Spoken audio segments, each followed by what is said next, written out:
Hello students, आप सबका स्वागत है डॉक्टर आरपीएम डिग्री कॉलेज के कॉमर्स डिपार्टमेंट में। आज हम लोग बात करने जा रहे हैं आपके 4 feature of shares at premium. ठीक है, तो लेट्स गेट स्टार्टेड। आज हम लोग बात कर रहे हैं आपके 4 feature of a share at premium के बारे में। मतलब कि आज की क्लास में हम ये देखेंगे कि किस तरीके से शेयर को अगर हमने प्रीमियम पे इशू किया हुआ है, प्रीमियम पे उसकी स्टार्टिंग की गई थी, तो उसका 4 फीचर किस बेसिस पे किया जाएगा।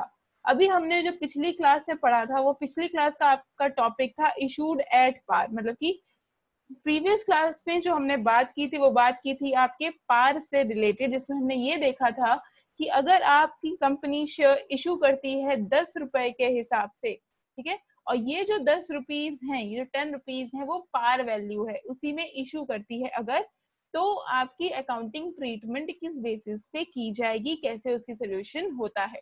हमने कोई क्वेश्चन इस बेसिस पे भी सॉल्व किए हैं कि अगर आप शेयर को इशू कर रहे हैं और इशू कर रहे हैं प्रीमियम पे, तो उस टाइम पे किस तरीके से एंट्री पास होती है। We know all about this, but आज हम बात करेंगे कि अगर आपने इशूइंग तो प्रीमियम पे कर दी, बट अब हम क्या करने जा रहे हैं आपका, अब हम फीचर करने जा रहे हैं, तो उस टाइम पे किस बेसिस पे एंट्री पास की जाती है, अब मौका है उसको देखने का।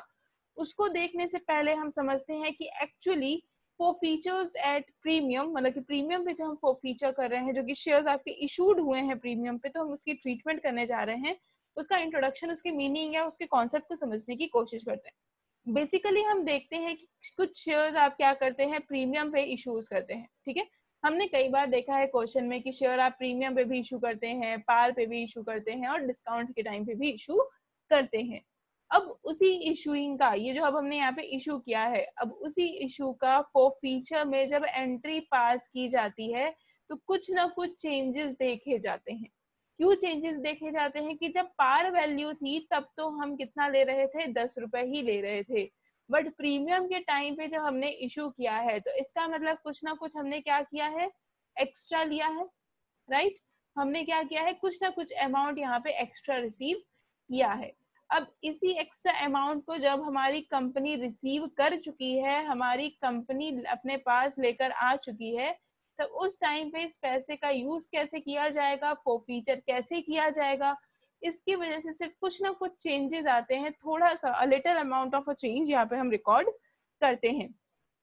If at the time of forfeiture the entire amount of the premium has already been received by the company, अगर forfeiture के टाइम तक सारा का सारा अमाउंट कंपनी के द्वारा एज अ प्रीमियम रिसीव किया जा चुका है, then the entry remain the same. तो उस टाइम पे एंट्री क्या रहती है, सेम रहती है। मतलब कि जैसे हमने पार के टाइम पे एंट्री की थी, सिमिलरली वैसे ही एंट्री आपके यहाँ पे रहती है। कब रहती है, जब हमने सारी प्रीमियम की अमाउंट रिसीव कर ली हो। मतलब कि जब भी हम अपनी प्रीमियम की पूरी अमाउंट रिसीव कर लेंगे, उसी टाइम हम ये अज्यूम करेंगे कि एंटायर एंट्रीज जो भी हम पास करेंगे, एंटायर एंट्रीज जो भी हम पास करेंगे, वो पार वाले केस से मिलती जुलती ही एंट्रीज होंगी। That is as if the share were issued at par. जैसे कि हमने शेयर इशू किए थे पार पे, उसी टाइम जैसे एंट्री पास कर रहे थे, वही एंट्री यहाँ पे पास होगी। Please note that the share premium account will not be debited in this case. जो मेन इंपॉर्टेंट चीज है वो ध्यान में ये रखनी है कि ऐसे केस में प्रीमियम अकाउंट को हम डेबिट नहीं करते हैं, डेबिट नहीं करते हैं। ये चीज हमें ध्यान रखनी होगी। किस केस में, जब पूरी की पूरी अमाउंट जो फोरफीट हो रही है, जो शेयर्स हम कैंसिल कर रहे हैं, अगर उस शेयर होल्डर ने हमें पूरा का पूरा पैसा दे दिया, तो उस टाइम पे हम क्या करेंगे, उसके शेयर्स को फोरफीट करते समय प्रीमियम की एंट्री यहाँ पे नहीं करेंगे। अगर उसने प्रीमियम का पैसा दे दिया है तो हम एंट्री नहीं करेंगे, अदरवाइज हमें एंट्री करनी पड़ेगी। इसी चीज को, इसी कॉन्सेप्ट को एक एग्जांपल से समझने की कोशिश करते हैं कि क्या कहने का मतलब है। क्वेश्चन कहता है आपसे, फॉर एग्जांपल, हमारी कंपनी शेयर इशू करती है, और इशू करती है हमारी कंपनी 10,000 शेयर्स। ठीक है, हमारी कंपनी ने इशू कितने किए हैं, आपके 10,000 शेयर इशू किए हैं। किस बेसिस पे किए हैं, एप्लीकेशन के टाइम पे हम 2 रुपए लेते हैं, अलॉटमेंट के टाइम पे हम 3 रुपए लेते हैं, और आपकी जो फर्स्ट कॉल है उस टाइम हम क्या करते हैं, उस टाइम हम फॉर एग्जांपल 3 रुपए रिसीव करते हैं एंड फाइनल कॉल के टाइम पे हम 2 रुपए रिसीव करते हैं। ठीक है, इतना क्वेश्चन उसने कहा था। फिर कहता है कि अलॉटमेंट के टाइम पे ये जो हम 3 रुपए ले रहे हैं इसके साथ हम क्या करते हैं, एक्स्ट्रा 2 रुपीज रिसीव करते हैं। किस बेसिस पे, प्रीमियम के बेसिस पे हम रिसीव करते हैं। ठीक है, क्वेश्चन ये कहता है। उसके बाद क्वेश्चन कहता है आपसे कि एक हमारा शेयर होल्डर है, ठीक, एक हमारा शेयर होल्डर है, कितने शेयर का शेयर होल्डर है वो, 100 शेयर्स का शेयर होल्डर है, जिसने क्या किया, कॉल इन एरियर को क्रिएट किया। ठीक है, उसने क्या किया है, कॉल इन एरियर को क्रिएट किया है। और किस बेसिस पे क्रिएट किया है, वो कहते हैं कि उसने अलॉटमेंट मनी तो दे दी, ठीक है, सॉरी एप्लीकेशन मनी तो दे दी, अलॉटमेंट मनी भी उसने हमें पे कर दी, लेकिन उसने क्या किया, फर्स्ट कॉल और फाइनल कॉल हमें पे नहीं करी। जब उसने हमको फाइनल कॉल और फर्स्ट कॉल की पेमेंट नहीं की तो कॉल इन एरियर जो क्रिएट होगा वो कहाँ क्रिएट होगा, वो होगा आपका फर्स्ट एंड फाइनल कॉल के टाइम पे क्रिएट किया जाएगा।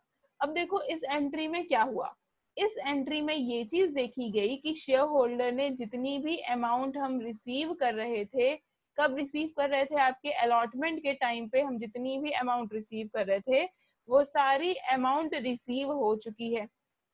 ठीक है, मतलब ये जो 3 रुपए थे ये तो रिसीव हो ही गए, साथ ही साथ ये जो 2 रुपए प्रीमियम था ये भी हमें क्या हो गया, रिसीव हो गया।